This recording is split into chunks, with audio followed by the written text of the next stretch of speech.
This is Tyler, your antisocial critic and the host of the AntiSocial Network, your number one source for anachronistic conversations online. Come join us each week to hear opinions from some of the best voices discussing entertainment, politics, religion, and modern life on the internet today, most of which you've never heard of, but I have.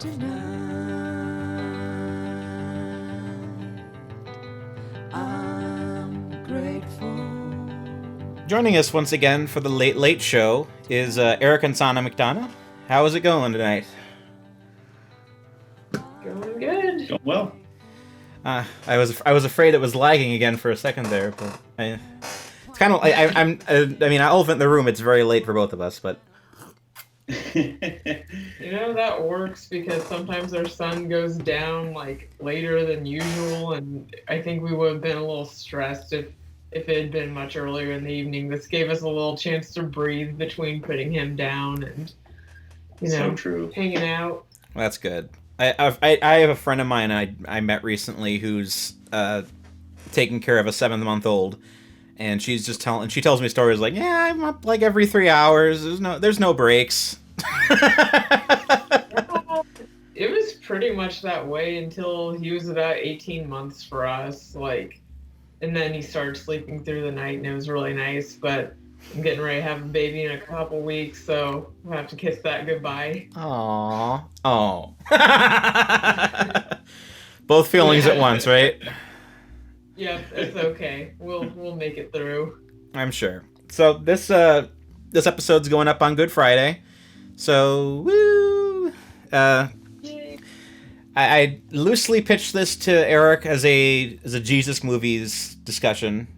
Not necessarily with any sort of rigid structure to it, but I did want to talk to him specifically because I know you both are very old movie focused. I thought you guys could probably bring some insight to that and discuss, because a lot of them, and you and I came up with a list of like 20 we could discuss.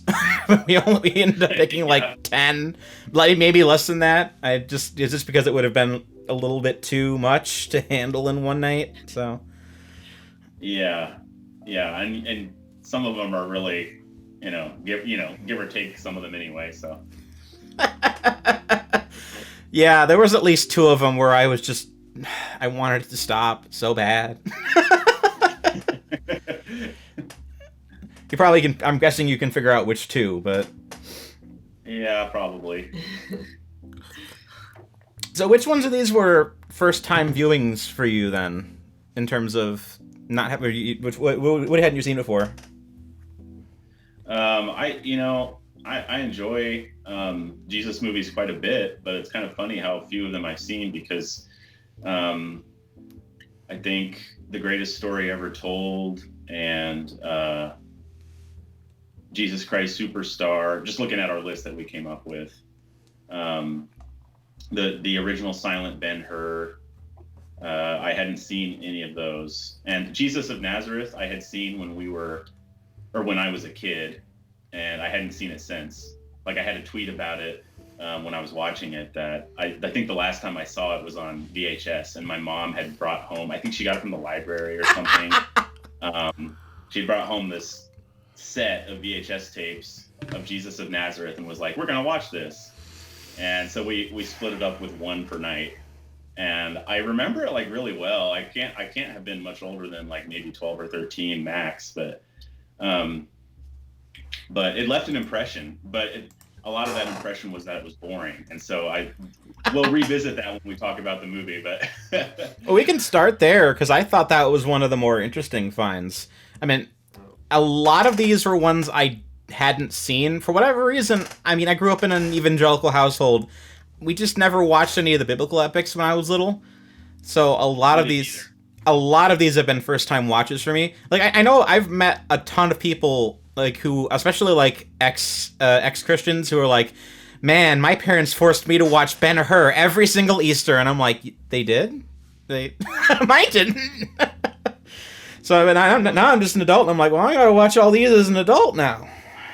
Yeah, same. Do you want to hear something kind of funny, though? On the day that we were watching 10 Commandments, I had a, church Zoom meeting with, I help with primary, which is, the children at church. and we were having a meeting, and one of the ladies who was on the Zoom call, like, she has some pretty young kids. Like, I feel like they're all under the age of 9, and one of them's like a baby. And they were like bugging her, and they were like, "Can we watch the 10 Commandments?" And she was like, "Hang on a second." And they were, and then like I was like, "Do you mean like the one with Charlton Heston?" She's like, "Yes, they love that movie." And they're like little kids, and I was just so impressed, and I was like, "That's like life goals." Good taste. Yeah, seriously. It was funny though.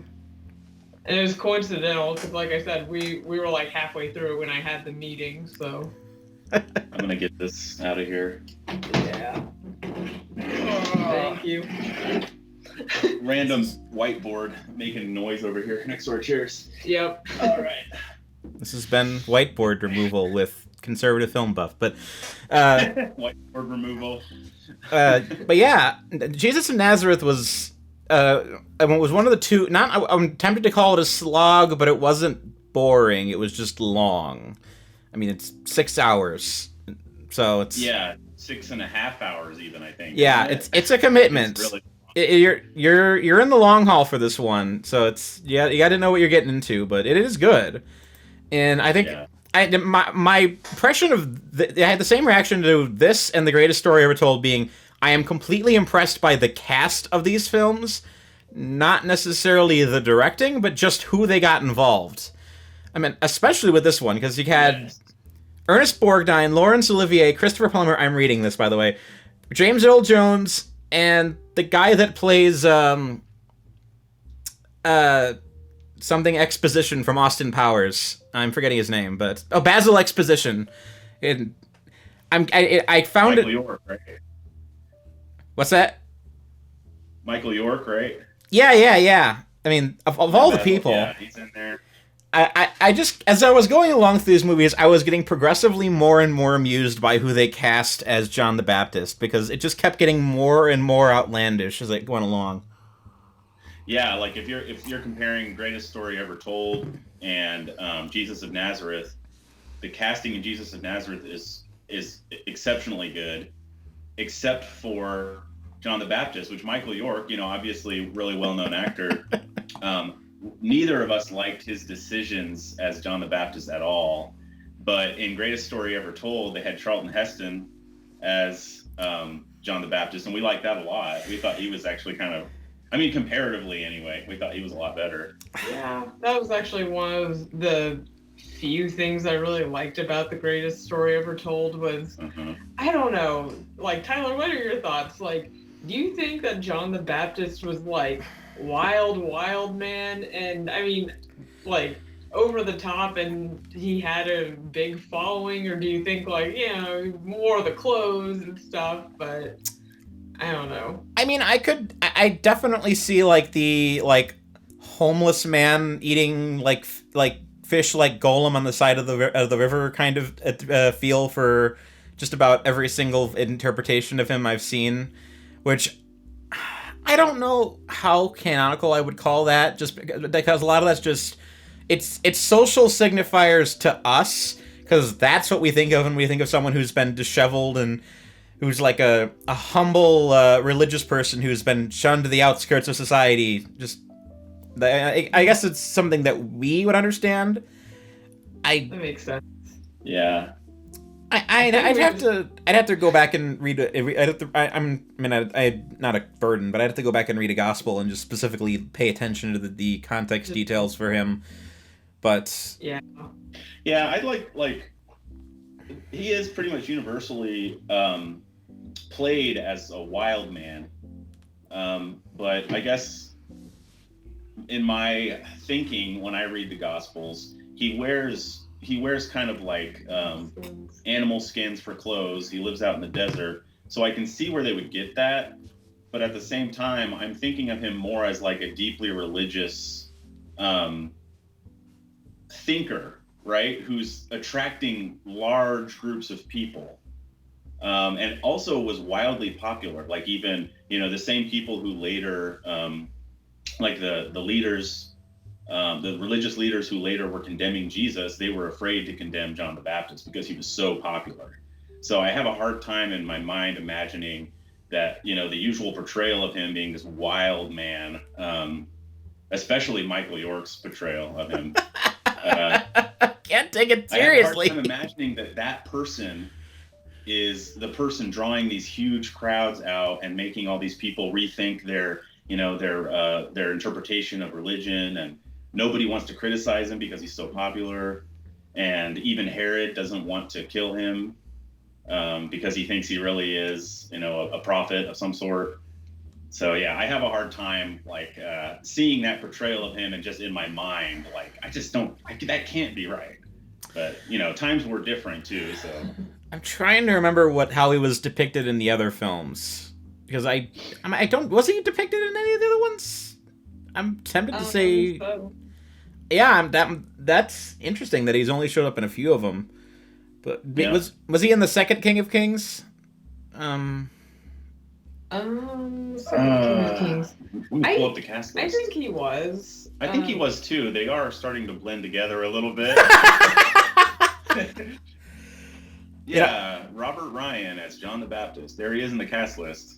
Okay. You want to know the creepiest John the Baptist, though? Have you seen The Chosen? I have. I did want to talk about that, but I don't remember his portrayal in The Chosen. So he was like in the jail cell, and I think it was it Joseph? No, Nicodemus. Nicodemus came to talk to him, and he was just like chuckling through his dirty teeth and just like seemed extremely creepy. And so that's like probably the very far end of the spectrum for me on portrayals of John the Baptist. So he's either crazy or creepy. Or like not that bad in the case of people who like just play it a little calmer. Yeah.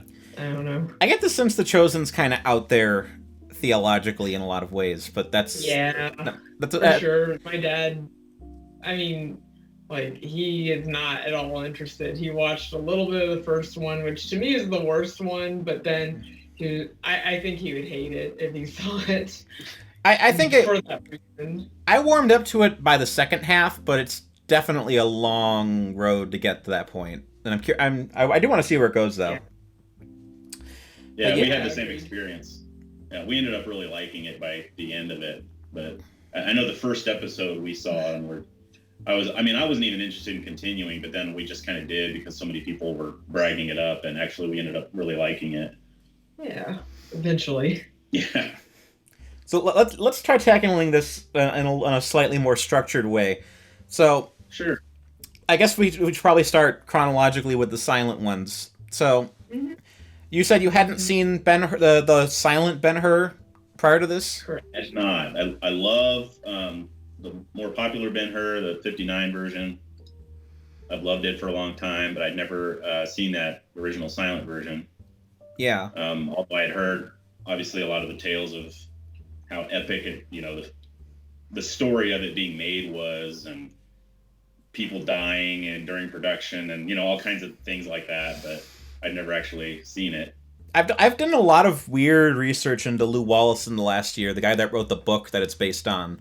And there's actually a museum for him out in the middle of like rural Indiana where his old property used to be, and I got to go there a couple months ago, and it's worth going if you're ever out in like Indianapolis. But I'm fascinated by the story, and the funny thing about the silent version is that it's almost beat for beat the same as the Charlton Heston version, just slightly condensed. And I think I actually like I forget his name, but the guy who plays Ben-Hur, I think I kind of buy him a little bit more in the role than Heston in a weird way. Like, he was great. Yeah, I mean, don't get me wrong, Heston is the best thing about everything he's in, but he plays Heston. He never plays a role. So when you see, I like that this character is actually playing the character of Ben-Hur. It feels a little bit more authentic for that role. But otherwise, I was completely surprised by like just how much the blueprint for the William Wyler version just took from this. And I was surprised that this didn't have like a bigger name behind it. It wasn't DeMille or any of the big directors from the time. It was. That's true. I'm trying to think what else Fred Niblo did. He's kind of a forgotten director now, but yeah, he did. I mean, he really didn't do all that much that is remembered, though. Yeah, it's interesting because they spent so much money on this movie. Yeah, I think this movie would have been a really good time to see in the theaters because it's just so much spectacle. And I loved the scene on the ship when he was, what is that called? Just basically one of the rowers, but it has a name. The galleys. Yes, the galleys. Yeah. I thought that battle was so incredible. The sea fight in this version is, I mean, I think it's a lot better than the one in the second one, honestly. I mean, because they're using actual ships, so it's huge. And then it's not. I mean, the second one is clearly like models because they wanted to have some scale to it. But this one, like, you feel it, and I love that. And that was one of the standout scenes to me as well. It absolutely tops the later one. I don't know about the chariot race. To me, the chariot race is better in the later one, I think. I mean, they're very similar, like, shot-wise. Apparently, Weiler was one of the second unit directors on the first Ben-Hur, and so he just did a shot-for-shot remake of the chariot to some degree. So that's why they're very similar stylistically and, like, set design-wise. And except they added the spikes to Masala's wheels to add a little more drama in there, which I don't know if that was necessary, but I think it did add some drama. Mm-hmm. I think it was a little easier to, like, pay attention to the individual, I guess, what's happening to each person within the race in the second one. Yeah, I could see there being a little bit too much chaos cinema in the first one, but yeah, a little bit less focus maybe, but not that it's any less grand or anything like that. Oh, I mean, no! If it were anyone else, that would be a career highlight. Yes, for sure. I was gonna say, and it's like an early enough movie that in some ways you feel a little more suspense because, like, oh, the horses are all getting rolled over. Is that really happening? That's so true. Yeah. They killed more people than Cecil B. DeMille, as they say in Blazing Saddles. Wow. Have you seen Blazing Saddles, or? No. You know, that is one I've actually never seen. Okay, there's a line where Gene Wilder's talking about the most dangerous old outlaw in the West, and he says, "Yeah, he's killed a lot of people, more than Cecil B. DeMille has." I'd like to watch that sometime. It's a bit of a low blow, but he's not wrong. So, I'm curious what you guys think of Ben-Hur's portrayal of Christ, because that's kind of the most interesting / weird element of both versions of that film, is the fact that they kind of sideline the Christ story to focus on Ben's story. Like, what do you? So, I guess that we thought was interesting about the end in particular was that I guess, like, in the later one, the leprous sibling, sister and mom got healed basically, like, before Christ is crucified, or that's in the earlier one, and in the later one it's like after Jesus, like, dies, and so, like, the order is kind of weird. Do you remember that, Eric? Yeah, that was the main thing that I thought that Weiler and the people who were working on the second one, I thought that they sort of fixed that, because in the silent version I feel like the emotional payoff isn't there at the end, because it's like the sister and the mother get healed by Christ, and then he dies, and then the end is kind of him dying. And Weiler fixes that in the later version by Christ dies, and then after he's dead, the emotional payoff after all of that drama is that the sister and the mother are healed, and then it ends on that happy note. And I just feel like it pays off better. Yeah. But as to your question about like, that didn't really. I mean, that's related because like how Christ is used in the movie, I feel like that kind of improved that as well, because it's like Christ's mission hits this family on a more personal level. So the payoff of everything, like going through everything that Ben-Hur went through, which sometimes it feels like he just sort of like takes a different direction and you sort of forget about Christ for a while. All that kind of comes back and is paid off better in the later version. But I do think portrayals of Christ in movies are so iffy anyway. I don't think Jesus movies are often that popular because I think everybody has their own idea of what they want Jesus to look like and sound like and act like in a movie. And so it's really hard to cast Christ. And also it gets into kind of iffy territory of like, you know, is that accurate? And, you know, is that how we really want deity to be portrayed? And people get real touchy about it. So I think that the way that Ben-Hur does it, Ben-Hur is a very Christian movie to the core and Christian story originally. And it's even called A Tale of the Christ, but you don't ever see Christ. And I almost think that works better.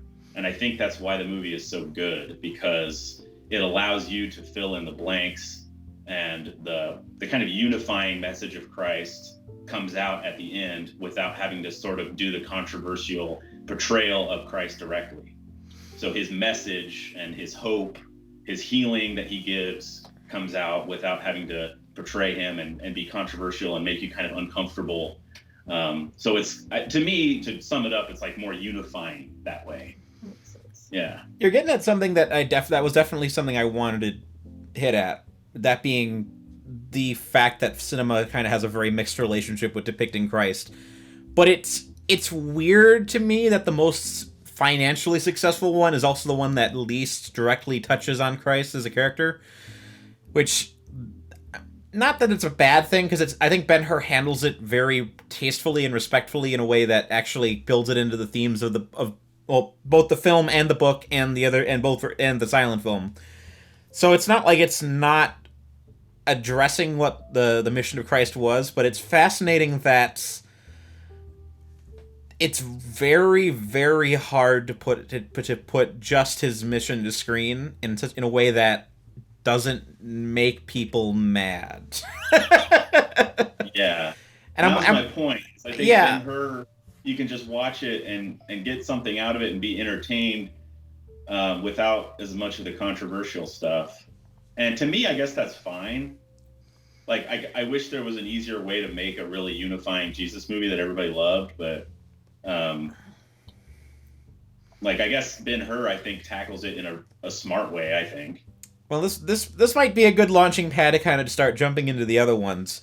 So, my two favorite portrayals are King of Kings and the Gospel According to St. Matthew. So we can start with the first one. I only just watched this for the first time in January, and I was completely blown away by it. Like, I was not expecting this to be as good as it ended up being, and part of what I like about it is that it's one of the few that really goes all in on actually changing things in like a way that I would probably be more offended if this was like a more modern film, but it actually manages to work while changing a lot of the events, so it's just really weird. So are you talking about the silent King of Kings? Well, yeah, starting with the silent one. Okay, yeah.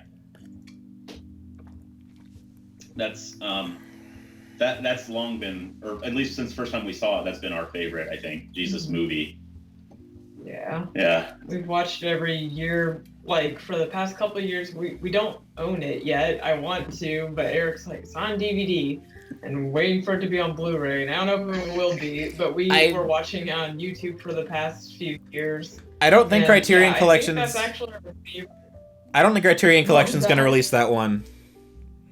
Yeah. Probably not. It is on the Criterion channel, and it's on YouTube. So. Yeah. I mean, they released the DVD in the early 2000s, but a lot's happened since then. and I get the sense that their editorial team has gotten a little bit more liberal, and they don't do as much classic film as they used to. So who knows? Yeah, I don't know. That would be interesting if they did re-release it. I'd be happy because then I'd get it. Yeah. But it's our favorite Jesus, I think. Like, just, I don't know. He has a good face for it. H.B. Warner, he has a kindness, and it's just very nice. And we really also like Peter in that one too. I guess Ernest Torrance. Ernest Torrance, I can't read my handwriting. And then Judas is very memorable too. Like, he's kind of a pretty boy in that one. Yeah, Judas ends up being kind of the main character. He and Mary Magdalene together, which this movie makes them a thing. In the beginning, it starts. Yeah, I kind of like how it doesn't start off with the birth and it goes through the usual. Although we didn't love the first scene anyway. The first scene, is a slow start. It starts off too slow because, I mean, if you're watching the restored version, it's in Technicolor, which is really interesting. There's like 2 scenes in Technicolor, though. Or at least the version I watched had it. So. Yeah, the first scene. Anyway. The first scene, and then there's another scene later. Is it the crucifixion? No, it's the resurrection. The resurrection, which that's a really smart decision to do that as the color as like one of the. Although it's weird that the other one was hanging out with Mary Magdalene. I mean, leopard and zebras and whatever else. Yeah, somebody comes riding in with a chariot pulled by zebras, and it's pure spectacle. It's DeMille. And there's no reason for it. It's just spectacle. Let's have a leopard in there. Yeah. I just thought the movie had a lot of heart, I guess. It has a good spirit about it. It's like Other Side of the Wind. It's like why are there midgets running around? They're for the film. Why? But yeah. I mean I love the way that's introduced, where it starts with Mary Magdalene just kind of being confused why Jesus is like on her turf. She confronts him and then just immediately has like a conversion on the spot. Although the demon possession is weirdly, it's purposely kind of done in a way that's not accurate, but it's also interesting, where she's like being possessed by 7 different demons at once, and they're all representations of the 7 deadly sins. So yeah, I mean, it's very cinematic.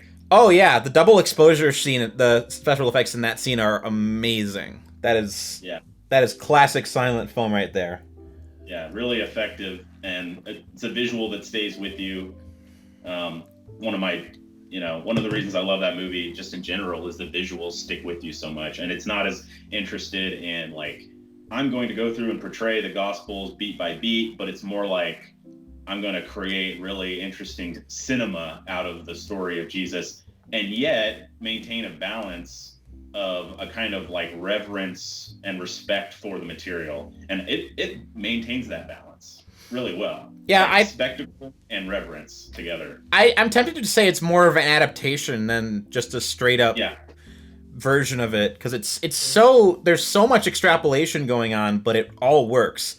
I mean, we've talked about this, but I've said my favorite scene of the movie is the adulterous scene, where obviously in the Bible he's writing on the ground, it's not clear in the book, but in the film you just see him, he's spelling out like the sins of everyone in the crowd to very specifically call them out, and just saying like, you're a thief, you're a murderer, you're also an adulterer, you don't have any room to complain. So it just I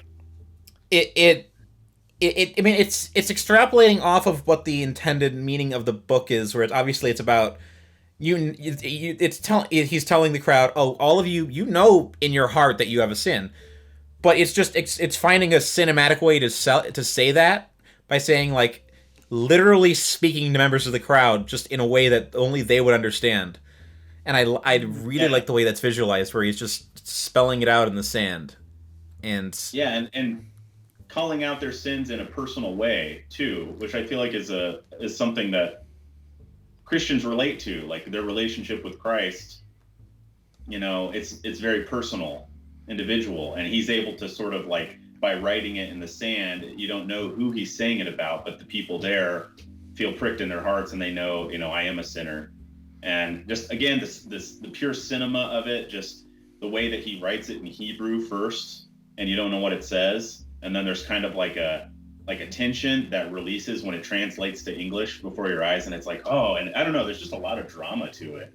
Just really well done. I love that first reaction shot when the thief sees that the word thief written in the dirt, and he just like drops the rock. He's like, yeah. You get that great silent movie acting. I love silent acting. It's so wonderfully silly.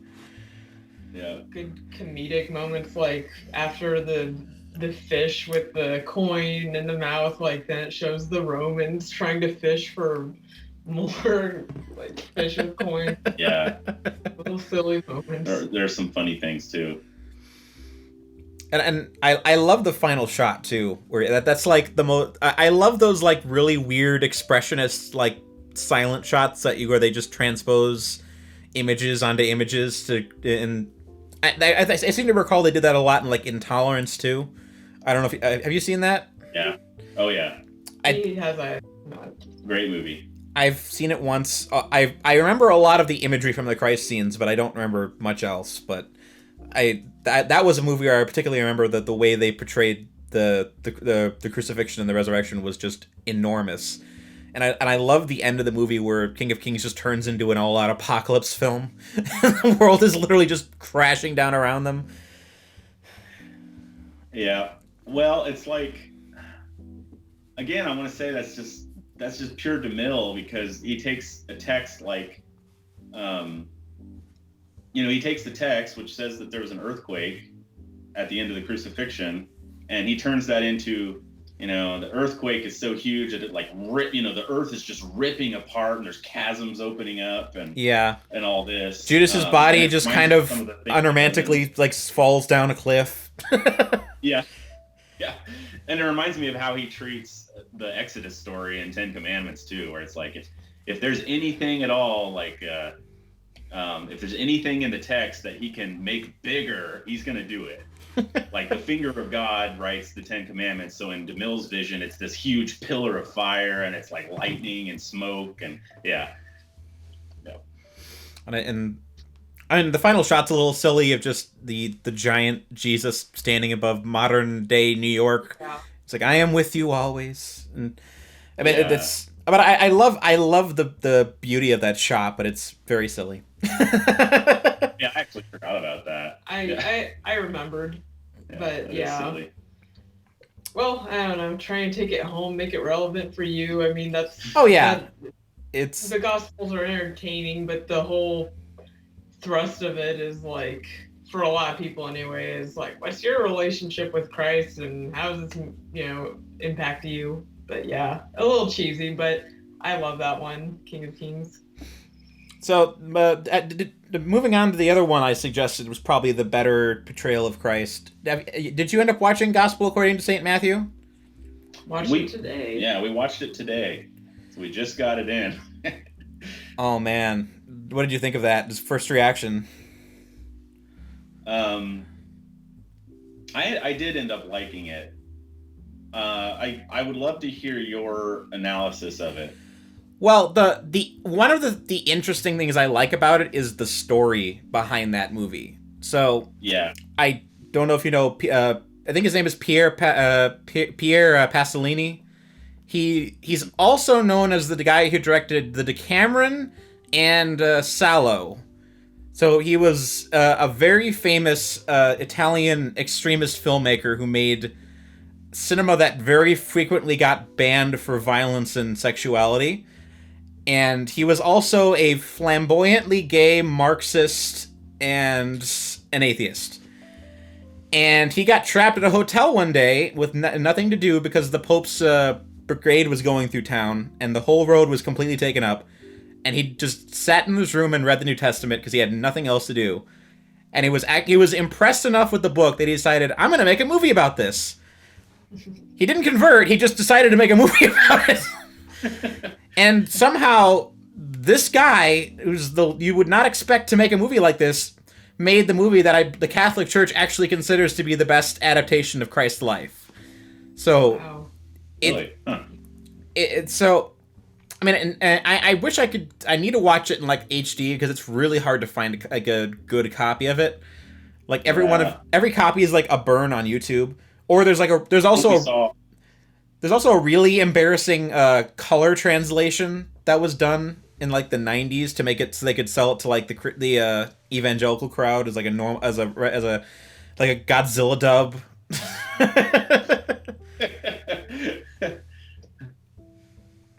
Man, yeah, we saw it on Prime, and they had like several versions of it on there. So I had to look up, like I looked up on IMDb what was the length that it gave on there, and I chose the version that had that same length because I assumed that was probably the correct cut, but I have no idea. But we started watching it dubbed and realized that was a big mistake. You're not wrong. Yeah, I was like, okay, I'm changing this because the dub was terrible, and the quality, like you said, was not good of the print. So it would be nice. Like, there's no official Blu-ray release of it or anything like that. I think there's like a Region 2, Region B Blu-ray in Europe, but it's not. You might be able to get it imported if you have like a Region B Blu-ray player. But it's not one of those movies that many people seek out. It's kind of I guess an oddity. It'd be the kind of film that the Criterion Collection would really do good work with if they could get their hands on it. Yeah, it seems like that'd be right up their alley. Especially since they've already done Sallow, so. Yeah, they already have that director in their collection, so. Yeah, I had read a little bit about Pasolini and just how his communist views probably affected his desire to do the movie, and so I kind of knew that about it.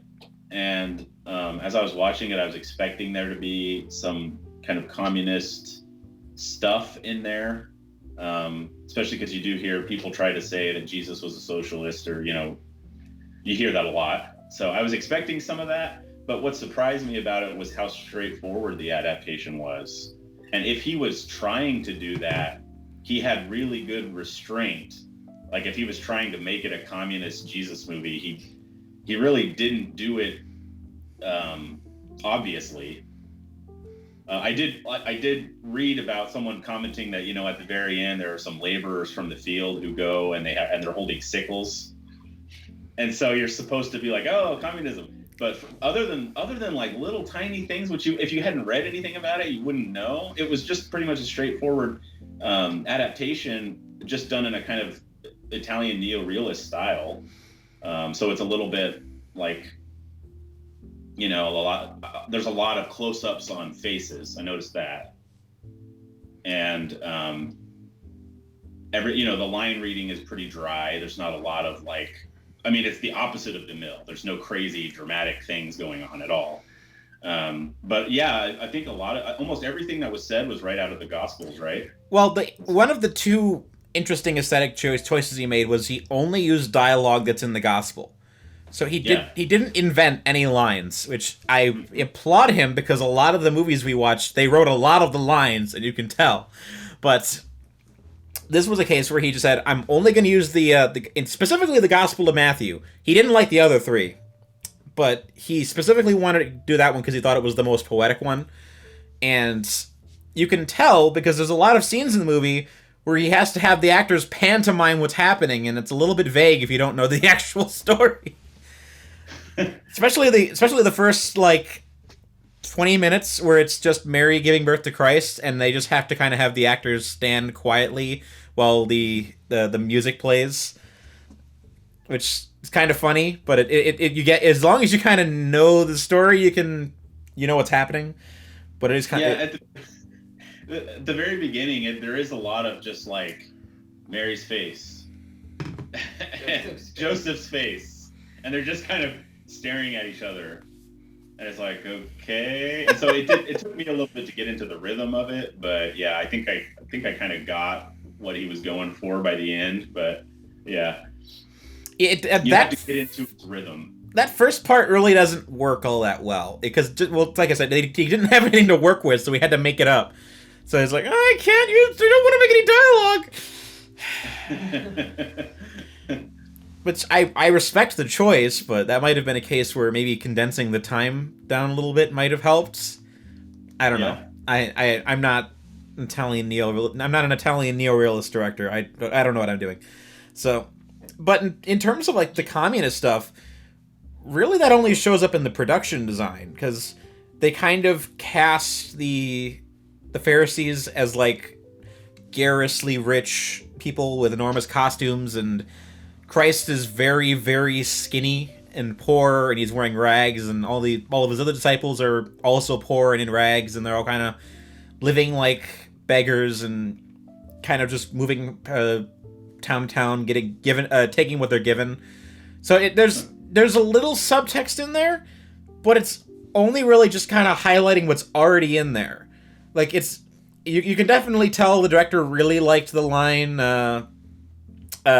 The only people that can get to heaven are the. It's easier for a camel to pass through a needle than for a rich man to get into heaven. Like you can tell he really liked that line. But otherwise, you're right. It's very respectful, and there's a reason Catholic Church likes this movie a lot. It doesn't disabuse the material. Yeah, it was just a great decision to just use the language from the Gospels. It just really saved it, I think. So, moving on to the opposite of that. So, you guys just watched Jesus Christ Superstar for the first time, apparently, right? Yeah. Yeah. Which might make... You grew up with the musical, right, Sannah? Well, ever since high school. I didn't grow up, but I'm really familiar with the musical, but I never wanted to see the movie because I knew the costumes were weird, and I had this thing in my brain of how everything should look, and yeah, so that was interesting. I loved the music. Let's call this the most flamboyant of the Jesus movies we've seen. I mean, did you end up liking it then? Because you've said I knew you'd heard the music prior to this, but no, I did not like it. Oh no! No, I thought it was offensive. I mean, like, here you have Caiaphas and Annas, not good guys, but they're just like, naked, giant, like, stupid hats. By the way, the hats in the Gospel of St. Matthew, yeah, I feel like they were kind of similar. I feel like he was inspired by that portrayal of the priest, because the hats were pretty similar, weren't they? These giant hats. Yeah. Well, they were just bigger in Jesus Christ Superstar, but just wearing like the priestly breastplate on naked skin, and it was just the Roman soldiers in pink wife beaters. Yeah. I find this to be a very strange film, and back when I used to do public access, I actually interviewed a friend to do about it, and she had an interesting thing about it is she claims her mom converted after seeing the film. So apparently there's a surprising number of people that just had no familiar with the faith that saw this movie and were inspired enough to actually like check it out. So maybe this is a good gateway drug in like if you're not familiar with any of it. But I've heard of that happening with the Book of Mormon musical too, so you never know. Well, there you go. It's you get one shot of it, and then you just can't gotta keep going back for more. But I don't know. It's a weird version. Part of it's because I just don't understand all of the intent behind the decisions. Like I can kind of see what this was supposed to be as like a stage play, like how you have this just random trestle just sitting on an ancient Roman ruin in the middle of the desert. Like that definitely works as like a stage prop, but you can have people dancing on it. But I don't like stage productions of things though that are like so minimalist and weird. Like Les Mis is traditionally like love the music of that, and obviously I like the like musical like experience more than like Jesus Christ Superstar, but it's like I don't love it though, because it's just like, let's just do kind of bare bones and everyone can use their imagination.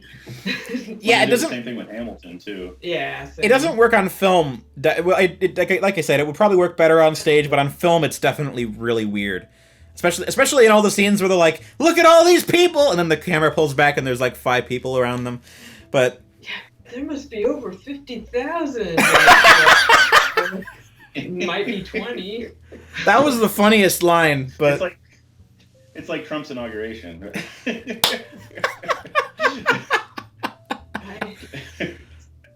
I don't know. But yeah, the voices I just love in this though. Like, obviously Judas is like one of my faves. that the actor who plays Judas is so good in the movie. Like, I don't know his name or what else he's been in, but he just owns every scene he's in. But Carl Anderson. Carlin, yeah, I did make sure to look him up because he definitely. I mean, the movie is his, in my opinion. oh yeah, I mean he gets the first number, he gets all the best stuff. But I'm curious. I want to like read about this because I haven't done that much research into this, but I'm really curious as to what Andrew Lloyd Webber was actually going for, because all the elements of the story feel like they're there to kind of satirize the Bible, but they're also kind of playing it straight, like thematically. Like what did you like about the music that you didn't like about the film itself, other than just the production design? So what I like about the music, mostly the vocal performances. So I liked, and I kind of like the funk sound. I don't like the funk aesthetic, like visually, but Carl Anderson. I liked the guy who played Pilate, Barry Dennen.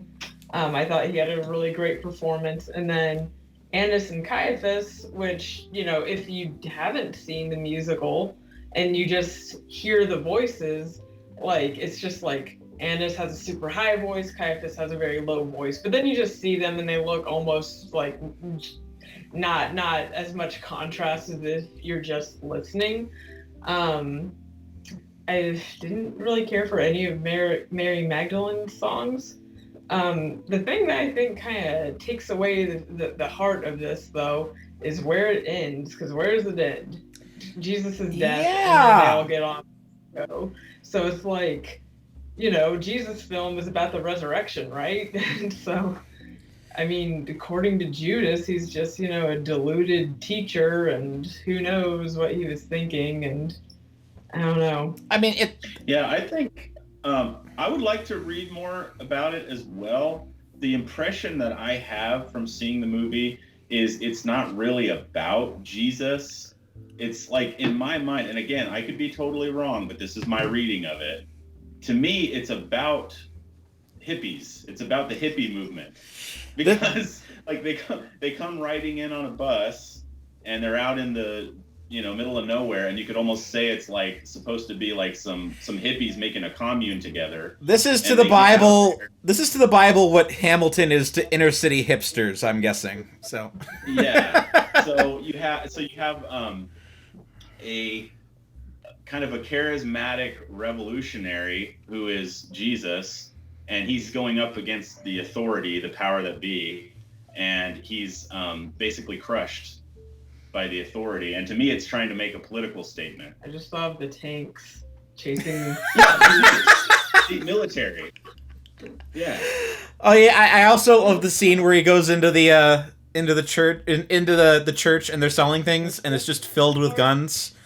Like, I remember I was watching it with a friend of mine, and I'm like, you know, if this movie ends, if they translate the Jesus whipping scene into Jesus shoots all of the bank tellers with a machine gun, this will officially be the greatest film ever made. But unfortunately, it didn't quite go that far with it. But about the postcards. Did you see the postcards that were for sale? I don't know. We just thought that was funny. There's a lot of funny stuff in that scene, but yeah, like I said, I mean, even the title kind of suggests it's a film about like self-obsession and egotism, which that's a weird take on a Christ story. Because I mean, a lot of the dialogue is it's they're taking lines from the Bible and just completely recontextualizing them. So, and I'm it's a hard film to kind of get my mind around because I like a lot of the elements of it, but it's clear that the entire thing is being subverted. Like, and I'm always very skeptical of Jesus movies that end at the crucifixion and then don't have a resurrection at the end of it, because that kind of seemingly kind of plays the hand of what of the people in charge and what they're trying to do with it. Like, I mean, they did the same thing in Last Temptation of Christ. Oh wow. Trying to think of any other ones that did that, but I know Jefferson's Bible did that, but that's a different thing. But yeah, right. That's an interesting tie-in. Yeah, it is. Yeah, my headphones fell off. Definitely, it means they're making a statement for sure. I'm just not. I get the sense that Judas being the kind of the star of this, I get the sense in my mind, my reading of the movie is that like it's trying to say don't be Jesus. It's trying to say be a more rational revolutionary. Like if you're gonna rebel against authority or whatever, be more rational like Judas. Like it's to me it's saying that Judas is the reasonable one. And Christ is over here saying like follow me, I'm the king of the Jews. And Judas is like, oh, hold on, don't get crazy. And then the movie ends with Jesus getting killed. And I don't know. I could be off base. And then the theater troupe packs up and they all go home. I think it was kind of cute that the film starts with like the theater troupe getting ready to put on the musical. That's kind of a cute nod. But it's interesting. I mean, it lets you kind of in for what you're going to be watching for the next little while. Yeah, I mean, this is definitely something I need to mull over more. I mean, I agree. There's definitely a lot of things that I don't like. I don't like about it, but I do think that there's probably more to it than I'm giving it credit for. But because we're probably all just missing certain amount of context, so I could see this being like Andrew Lloyd Webber's way of trying to kind of grapple through ideas he's not comfortable with. But again, this needs more external research than we can do on this podcast. So sure. Yeah. I had my last complaint about the movie is that the visuals, and I rarely ever say this about a movie, but the visuals were too good because there's like these beautiful widescreen vistas and the desert is gorgeous and you get like sunsets and et cetera, but everything is just like on a small stage within that. It looks so bare bones. Yeah. I had the same thought. I brought that up to somebody who's a big fan of the movie on Twitter, and he really strongly disagreed. So again, it's probably me misreading it or something, but yeah. So I guess moving on to another 60s one, King of Kings. The remake of King of Kings, or kind of sort of a remake. Was that intended to be a remake, or is that just similar name? I think they were bringing like they did with Ben-Hur, they brought back a silent classic, and I think they were trying to sell it as like we're redoing it just like we redid Ben-Hur. I don't think it closely follows though. Like, no, it's completely different, and it's. I'd say this is probably the least focused of all the ones I watched. Like, I watched a lot of these with my grandpa, and I think for some reason he really liked this one. And I think it just had to do with the fact that he really likes Jeffrey Hunter as Jesus, which no complaints there. I like Captain Pike; he's good. But I'm trying to remember who else is in that one. Let me have it here too. We kind of felt like a lot of the focus was on the Romans more than anything. Like, I think for whatever reason, they just really liked those bright costumes, and they just wanted to, like, what are the Romans thinking about this and dealing with? Yeah, I kind of teased my... Oh, go ahead. there's a lot of focus on elements that aren't specifically Christ related, but they don't build anything. Like, the movie's introduction is about the Romans attacking Jerusalem and taking it over, and it sets up this kind of unresolved religious tension between the Romans and the Jews, and it kind of frames the entire story going forward as specifically Christ as the deliverance of the Jews from the Romans, and that's what everyone kind of wants him to be. But then the Jesus movie starts, and a lot of that kind of falls by the wayside, other than the Barabbas plot, which Barabbas gets a lot of screen time in this one, and I'd say it's probably the most interesting element. But everything else just kind of is like business as usual, firing on half a cylinder. There's not much focus to it. Yeah, agree completely. Yeah, I kind of teased my opinion of the movie on Twitter when I said that it's a Jesus movie that's not particularly interested in Jesus, because it's like it wants to tell the story of the Romans and Barabbas and all this context within Jesus's time, and then when it gets to the part where we're supposed to be seeing Jesus give the Sermon on the Mount and et cetera, it just kind of happens. And the movie makes you feel like, all right, here's some Jesus. Let's get back to this other. And also it's weirdly obsessed with Herod and just like luxury. And it wants you to see, like Sannah said, like the colorful robes. And Jesus is like an afterthought in it. I'm not impressed with the movie. I mean, you could tell a lot of like the Jesus films at this time, late 50s, early 60s, were clearly studios reacting to the success of other biblical films being successful. Yeah. And it shows. Like, they always pick, like, one director almost at random, and they just kind of put him in charge of it. Like, this one was done by Nicholas Ray, who did They Live by Night, in a Lonely Place, which it's an amazing noir film. And I think he also did Rebel Without a Cause. But Yep. those are not conducive films to a Jesus epic. This is a guy who does, like, noir and teenager movies. It's so wrong. He's very good at those. Yeah, I mean... And I don't know. The most interesting part, maybe just because it's the part that we like said, wait a second, and we rewinded it. You don't really rewind it, but anyway, was the baptism, because it's always interesting to see how are they going to do the baptism. In this one, it was literally he just put like his damp hand on Jesus's head, and it's like not even sprinkling. It was just like, that's it. And it's like, all right, I guess he's good to go.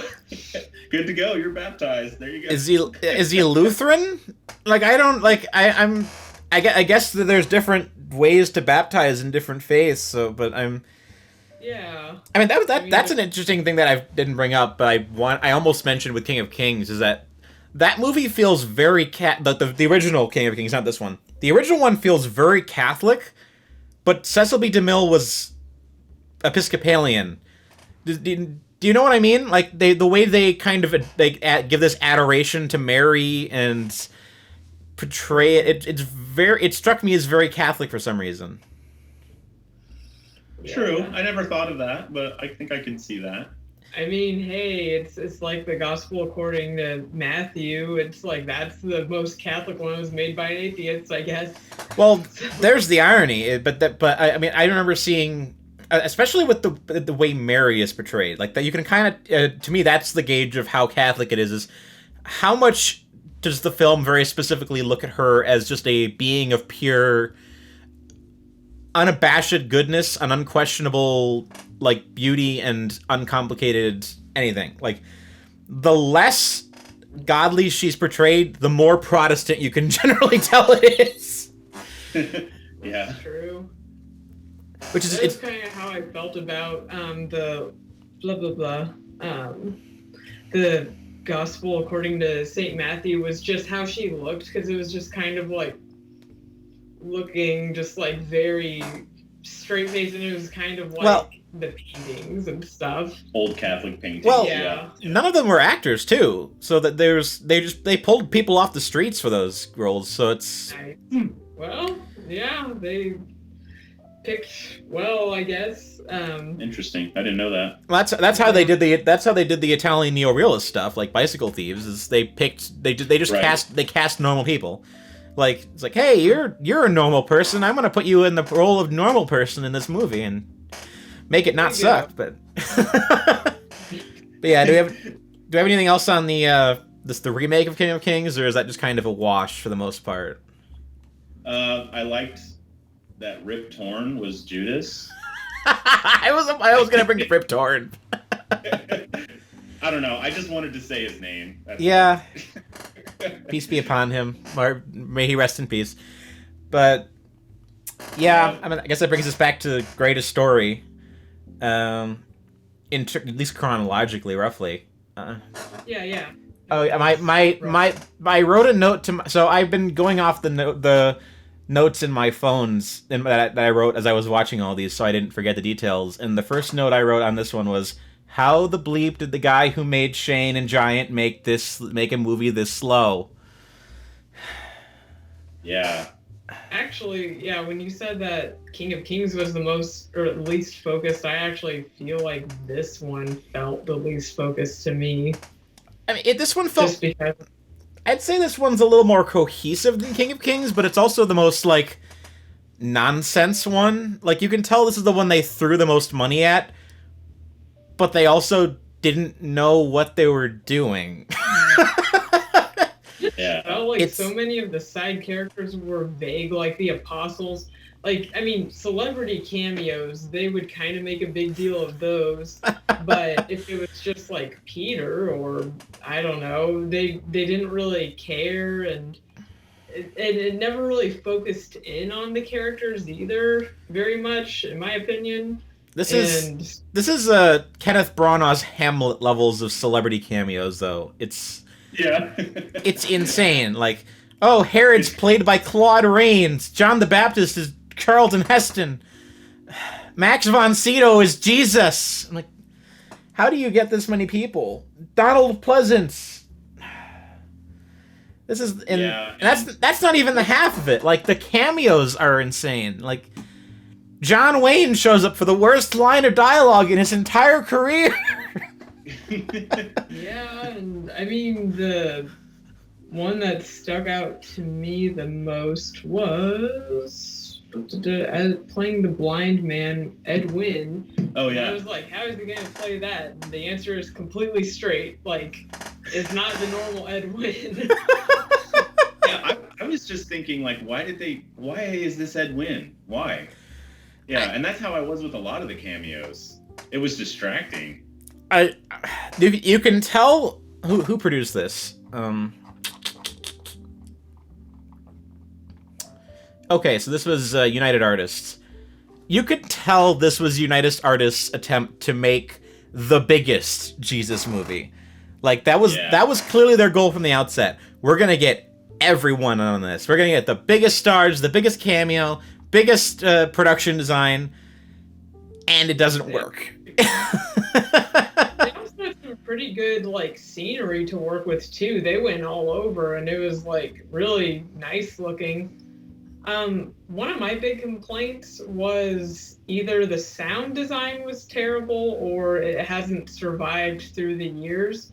It just, like, the audio and the lines sounded fuzzy and not very great, and it was my same complaint about Tenet recently, which is just like, when the sound design is really crappy, it makes it hard for you to connect with the characters on any kind of emotional level. So that didn't help me, and also it also felt very stagey in the sense of, like, everyone's going to be wearing drab clothes except this woman in red. She's going to come running in, and you'll know she's the one who committed adultery. And Palm Sunday is going to be very quiet, and we're not going to really do much. And I don't know, it didn't feel like they were going for, like, this has some hints of realism. It was like, let's make a, I don't know, like a painting or something. It felt With sterile. Like there were yeah. so many scenes in that film where there's no background noise, there's no flow to the dialogue, there's no drama. It's just a character speaking on a big set with 1,000 characters like lining around them, listening to them talk very slowly, saying all the lines that you expect them to say, and ones you don't want them to say, because some of the dialogue in this is absolutely terrible. But it's there's just no energy to any of it. It just, the only thing that makes it perk up is when the celebrities show up. And according to Wikipedia, this is also Claude Rains' final role, and now I'm mad at it. You wasted Claude Rains on this. He could have been in something else for his final role. Casablanca 2. Casablanca 2. This time it's personal. There was a lot of chanting in this too, which the first time I heard it was kind of interesting, like slow, somber chanting. But then they just kept doing it. There was a lot of it. Like even you mentioned the triumphal entry into Jerusalem, Palm Sunday, and usually it's depicted where everyone's screaming and shouting Hosanna. But in this, there was just like slow chanting. As just very odd decisions, and I think he was going for kind of an aloofness or something to it, but if not, I mean, was he going for anything? I mean, this is the guy who made Giant. Like this, George Stevens is not a bad filmmaker. I don't get this film. I don't know. Yeah. Have you read anything about what his thinking was?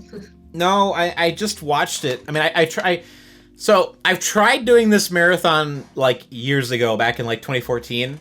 My goal was originally to do this very early in my blog, and I got to Greatest Story Ever Told, and I had to stop because I hate it. So I just never touched it again until this past week when I watched it. But I don't blame you. Yeah, I think I was kind of interested in the decisions being made when we first started watching it, and I think maybe I was interested in Max von Sydow as Christ, and things, just the choices that were made were just so interesting, like in a completely different kind of way, that when we first were watching it, I remember we kind of said to each other, this isn't as bad as everyone says it is, but as the farther you get into it, it just wears out its welcome, and by the end you're just kind of exhausted.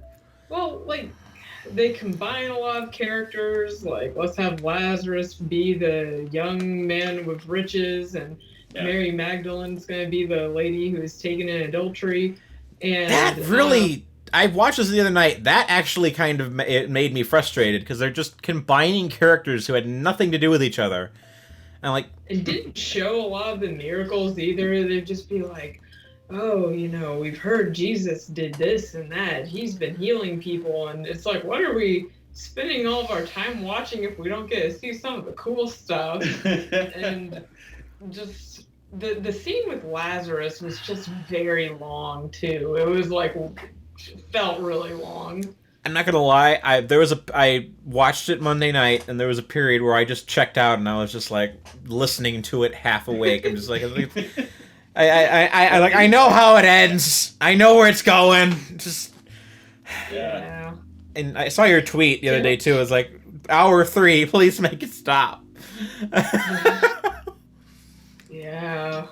But yeah. The funny thing is, though, there's someone out there who this is their favorite Christ movie. Oh my gosh, I'm sure there is, and good for that guy. But yeah, this one's going on the shelf for a few years. It's not coming off of it for a while. Yeah. But yeah, that covers most of the classic ones. There's a lot. I don't know. I think there's a lot of them like 80s or 90s Jesus movies, but kind of felt like a 60s 70s thing for the most part.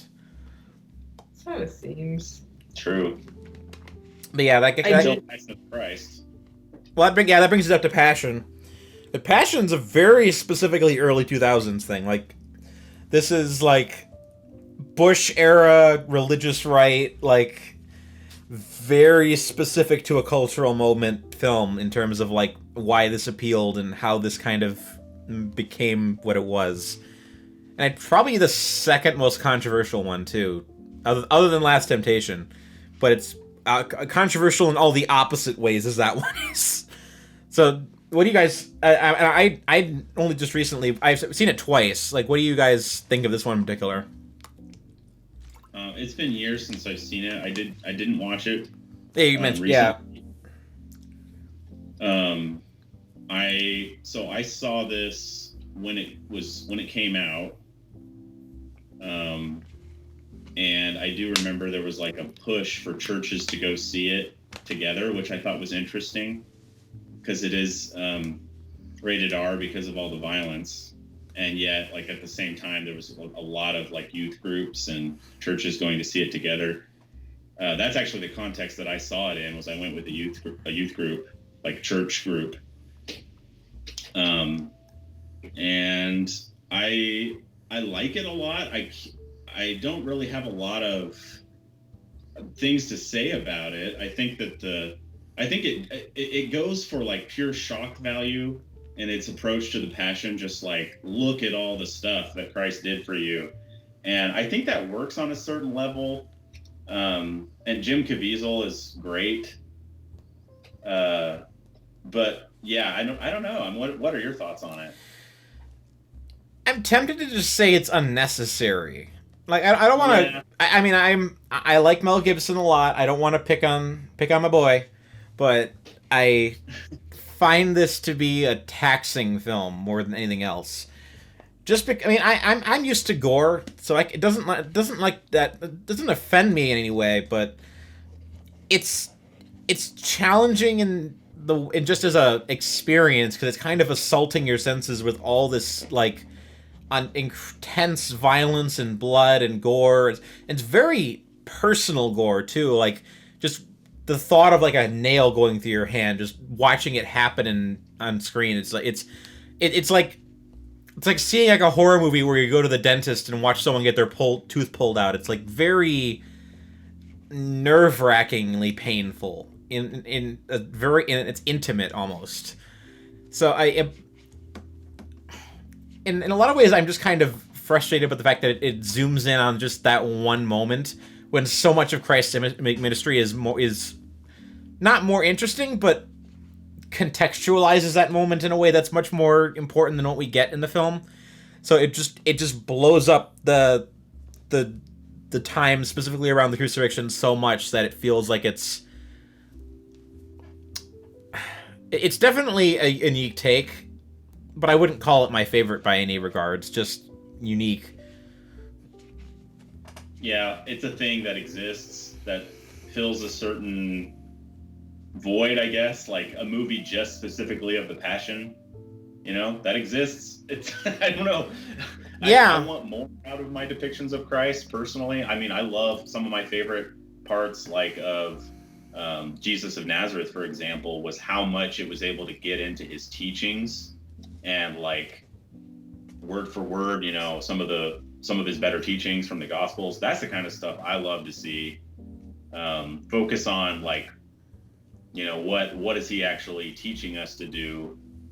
And the Passion itself is like I think it's best understood as the culmination. If you're making a movie just of that, then it's like shock value without the context that makes it important. On the other hand, you could say the context is there because we all know who Jesus is, but I don't know. It's just not what I really want to see when I watch a Jesus movie. Yeah, I'm glad you brought up Jesus of Nazareth because I think of all the ones I've seen, I think that it does the crucifixion the best of any of the versions. At least when I watched it, I found it to be the most emotionally affecting version of it. I think it's just because it gives it a pace that the other ones don't quite have. Like, hard to explain, but I like there's so many important moments of the crucifixion that at times feel like they're just being blown through, that they don't really allow them to context to explain in why characters are saying what they're saying or what the moment was like. So you'll have like the Jesus character say, "Why have you forsaken me?" 2 seconds later, "Okay, I'm good." Just then that there's no emotional exploration of his reaction as he's going through the scene. It just kind of jumps from all the moments you know you're supposed to have. And I found Jesus of Nazareth had the most natural flow of any of them, and especially the very cold reaction to people watching it happen. Like that just felt like the best. Oh crap! What is happening? Reaction from the audience, especially from like Mary's reaction.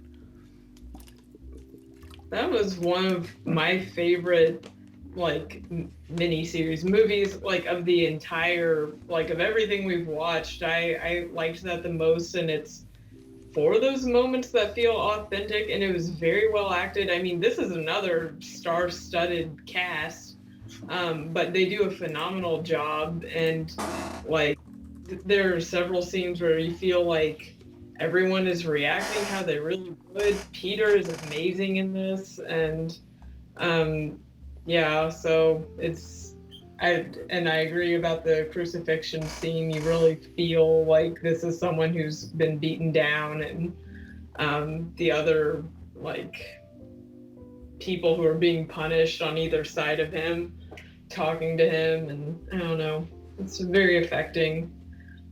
That I'd say that Jesus of Nazareth is what Greatest Story Ever Told should have been, in terms of just it feels like the responsible little brother that just doesn't have the excesses. Like, it's got the huge cast, but Ian McShane is a much better like actor role for a kind of film like this, where he's a big actor and everyone knows him from Deadwood, but he's not the biggest actor, so he doesn't just rob every scene. He's a character actor, so he's like, okay, this is right. And I haven't seen any of the directors of the movies. I know Franco Zeffirelli is mostly like a Shakespearean guy, but yeah, I know he did Mel Gibson's Hamlet, so he's got my approval. But right. Well, I think it's his experience with Shakespeare must be what makes that movie so great, because it's all about the actors, and none of the other Jesus movies is about the actors. This one, all about the actors, and they're all great character actors. There's tons of really well-known people in it. Like Herod the Great, I was like, I know that voice. That's Prince John from the animated Robin Hood. Right, Peter Ustinov. Yeah. Oh my goodness, so many. They're so well used. Everybody in that. Well, it just impressed the heck out of me. Except Michael York. He's always the exception. Over him. That was the one bad part. The only complaint we had really about Jesus of Nazareth, I mean, there were just a few because it's so long. Not the length of it, but basically, I think you had mentioned some of the direction choices. Like some of the miracles, we didn't like that Jesus was like anytime he was telling a parable or delivering lines, oh, amazing. But anytime where it's just like, oh, I'm doing my magic trick or whatever, that's not what I really like to think of. That's what's happening. He's using his hands and all that stuff. That'd be one of my other minor complaints of the movie of this one, is that Robert Powell is a weird Jesus. Like I was joking the other day. I called this the most British of all the films we watched, and it's just because Powell is playing like Jesus with like a stiff upper lip, like so emotionally cold and like at times not very reactionary on the face. At times it makes him feel like if they let Jared Leto make a Joker, or make a Jesus movie where it's make a Joker movie. Oh, but if they make Freudian slip, but if they made Jared Leto make a Jesus movie, like it would just be like so almost self-serious, but not it works. Just you saying that makes me cringe. Pureflix presents. Avoid that movie like the plague. Oh my gosh. I was especially concerned about how he was going to be depicted as an adult, just seeing the child actor, because he was just so like flat-faced, not flat, but just expression, just like, I don't know, and I don't really imagine Jesus that way. And again, this gets to how is Jesus depicted, and it's like that's why I like the first King of Kings depiction, because it's someone who's warm and loving and not just like I'm kind of a dreamer. But again, like the scene that really won me over to him, though, even though I still have some of those complaints, was just when he was telling the parable of the prodigal son. And it's just like, that's just spellbinding. Yeah, I think we were into the whole movie slash miniseries, whatever you want to call it. We were into it all along, but as soon as it got to that parable of the prodigal son scene, we were totally sold. Won us over, yeah. Like that. I mean, that scene ended, and we were just like, okay. Like that's the kind of scene that gives you goosebumps. It's just so well conceived from start to finish. They're in Matthew's house, and there's all kinds of sinners and undesirables around.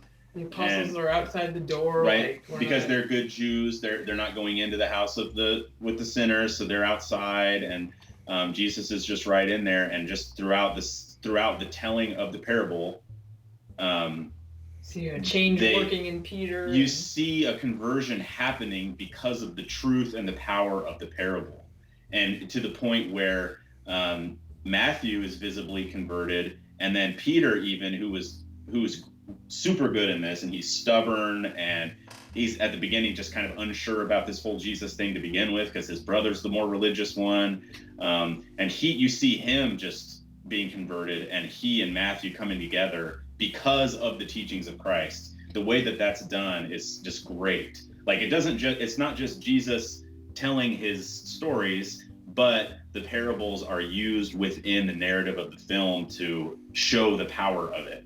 And none of the other movies we watched did that, at least not nearly that effectively. Yeah, we were, totally sold on it after that. Yeah, it's weird that of all the ones I've watched, the one I'm most warming up on is the 6-hour-long one, but that's... Yeah. I guess it shows just how much room there is for nuance here that the multi-million-dollar expensive versions just don't get. So the more modest they are in terms of their portrayal, the better they tend to be. But I guess that kind of brings us to the more modern stuff, post Passion. I mean, there's been a lot of like cheapo Jesus movies in recent years, like Risen and Son of God, and then you can tell a lot of them are coming from like the Pure Flix people, so it's kind of not great. But The Chosen is the newest one, and that kind of just absolutely blew up last year. And it's about as modest as you can get, I think, from one of these where these are coming, because it's like one guy in Texas who's self-funding it, and he's like raising the money for every single episode through donations, and it's taking forever just because it. Yeah, and it's distributed through VidAngel. So it's free. Yeah, it's free. Yeah, they haven't even. VidAngel, they've produced their own stuff, but nothing as far as I know was really anything that people were watching. People weren't talking about it. So the fact that they had The Chosen, and that it kind of blew up, it almost came out of nowhere, didn't it?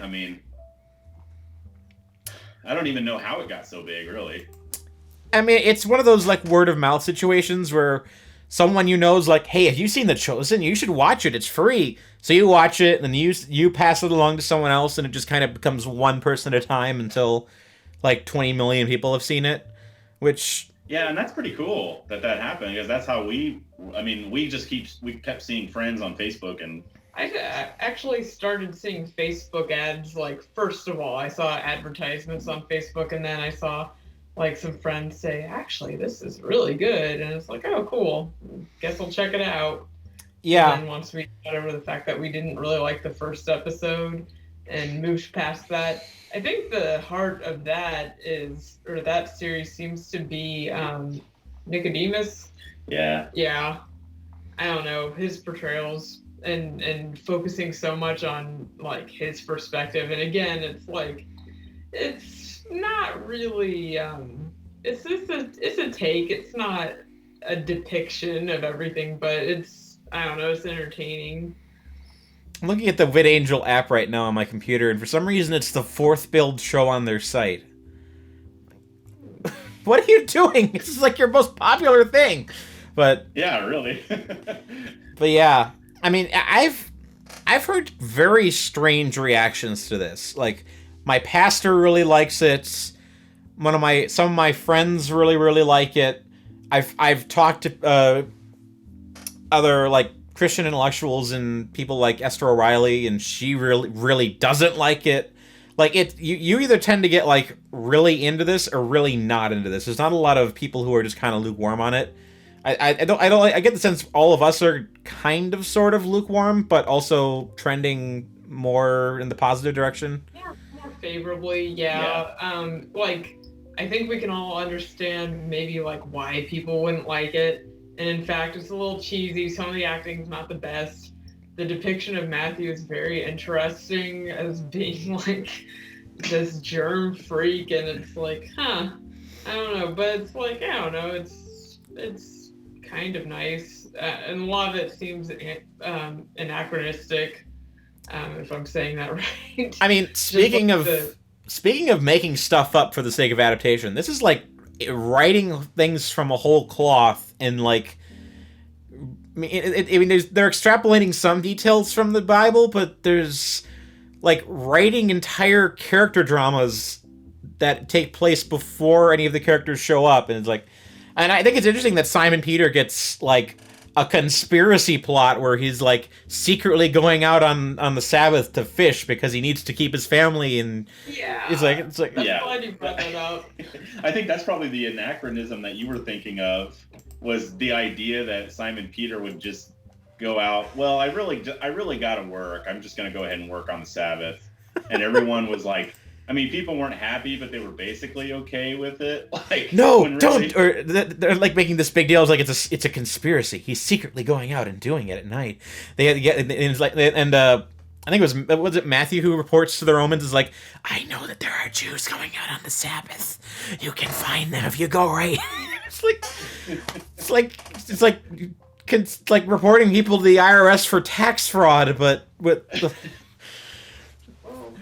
What I was actually thinking of is like just the like buddy vibe of like, oh, like for the wedding episode, like here are the caterers, and it's just a woman and a man, and like they're just like friends who work together, and it's like, that doesn't seem like that would be a thing. Like, yeah, it's a very egalitarian depiction of Roman Palestine, all things considered, but like Friendsgiving on Shabbat and all the kinds of things, just like buddies all coming together to first century platonic besties.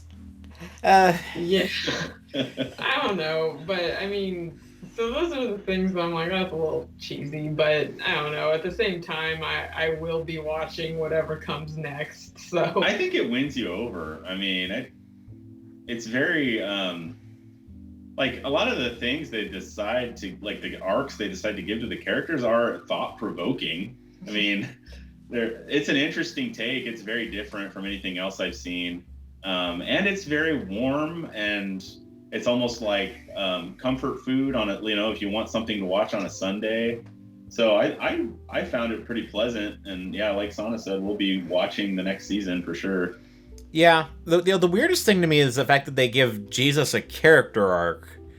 I mean, yeah, that's questionable. I mean, it is fun. Well, oh yeah, it's like we're gonna help Jesus overcome his self-doubt. I mean, like, okay. So I guess we'll have to see where that goes. I mean, it's curious that they didn't actually cover that much, because I know their plan is to do 7 seasons or something like that. So they didn't cover very much over the course of 8 episodes, which I guess they're gonna ride this in for like 50 episodes or something crazy like that, and just see how long this experiment can go. But see how they progress. It'll make Jesus of Nazareth seem short. Oh my goodness, that's almost terrifying. So, I mean, so other than that, there were a couple ones we haven't covered just for sake of brevity. I haven't seen Quo Vadis. Are there any other I ones haven't. you? And I haven't seen. I haven't. We didn't cover the Robe. I haven't seen the Robe. Are there any other big ones you can think of we didn't cover? Or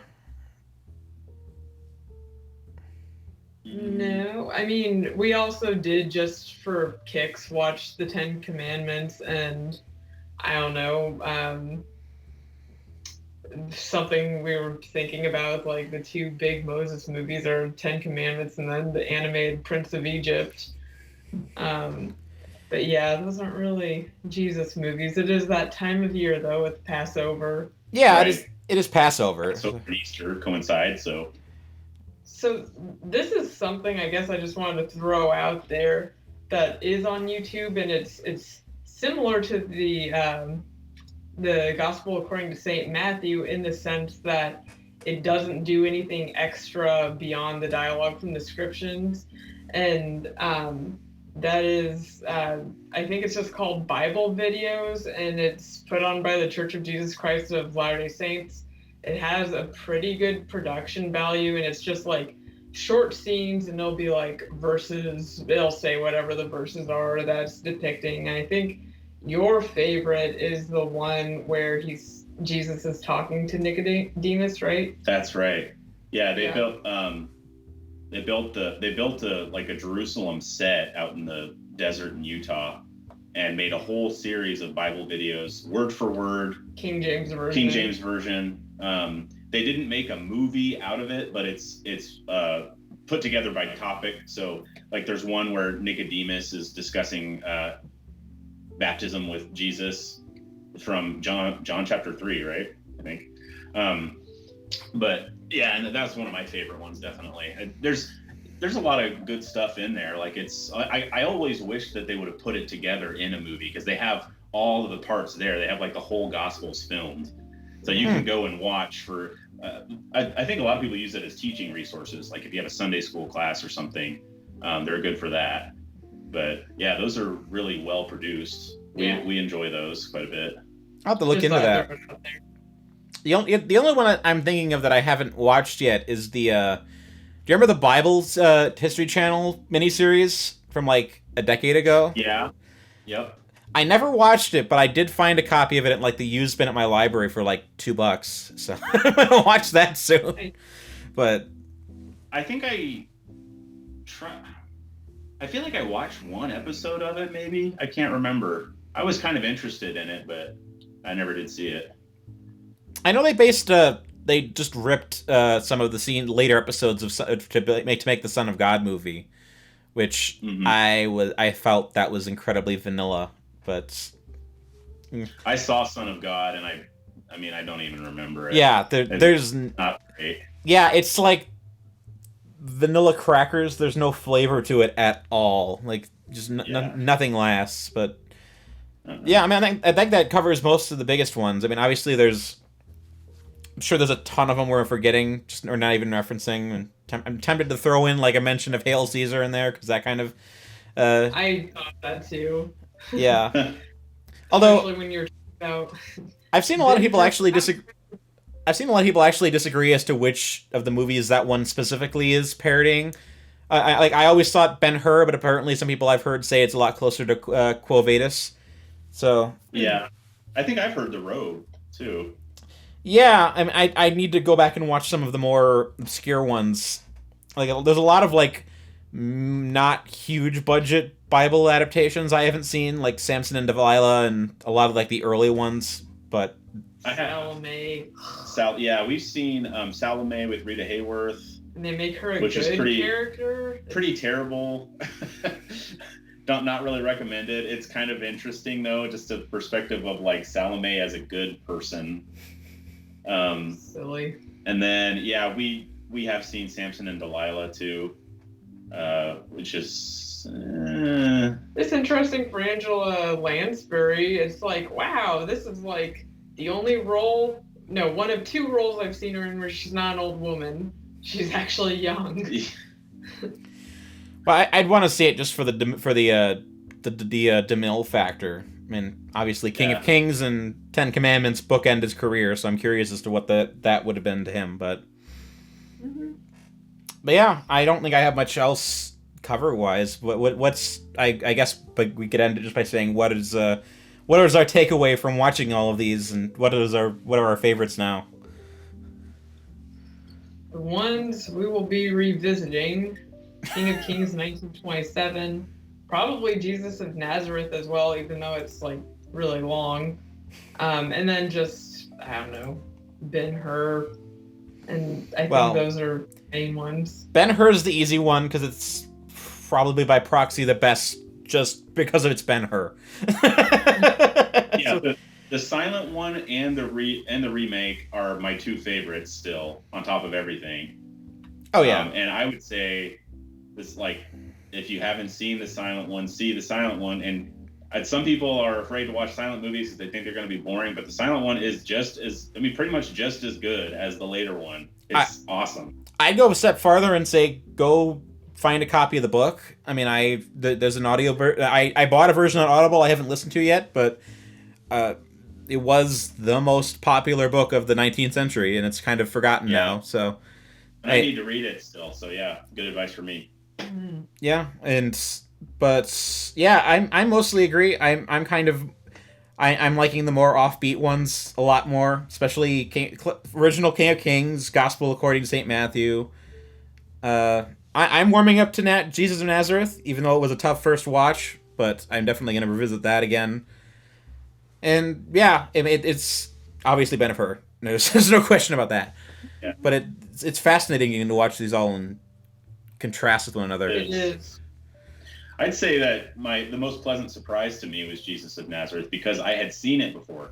And like I said, I remembered it even though I watched it when I was young, I remembered a lot from it. Like I remembered the actor who played Jesus, and I just, obviously I wasn't reliable memory thinking it was boring. I mean, I was young, so a lot of things are boring when you're young, but it just in my mind, I never went back to it because I thought, well, I watched that with my mom and it was really long and boring. And so I'm not going to invest 6 hours in something that I'm really not that interested in. And then when we actually did watch it, I was like, man, was I ever wrong about that? That's actually one of the best things, Jesus related.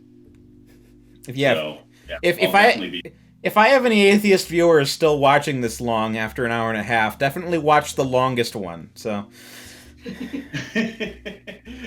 I have a couple, but yeah, I don't have much else to add. But yeah, it was good to talk to you both again. It's been better part of a year since we talked, but yeah, what was it, like early COVID or something like that? I'm forgetting exactly when that was. And you had just given a ride to someone who like maybe had COVID and she was coughing and stuff. Oh yeah, I remember that. She did. She'd had COVID like 2 weeks before, but I didn't get it, so she broke her. And we had just started working from home. Yeah. Oh man. Crazy. That was a year ago. Holy crud! I'm still working from home. Time flies when you're not having fun, but it's something. Got a million movies to watch. It kind of does, right? And reviews to write. Well, I can kill a lot of time by writing. I've definitely lost about at least a month this year just writing. I don't know where it went, but yeah.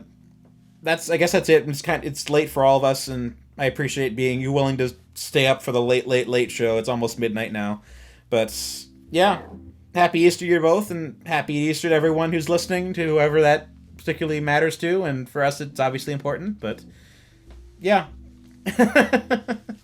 Thanks for having us on. Thanks, Tyler. Sure thing. Have a good night. The AntiSocial Network is a Groupthink Productions podcast. Editing, producing, and hosting are by Tyler Hummel, artwork by Crystal Cowley, and original music was composed by Melissa Lafira and the late Dan Smolla. Like, subscribe, and please let us know what you think about the show in the comments below if you'd like to see anyone interesting be a guest on the show. Thank you for listening.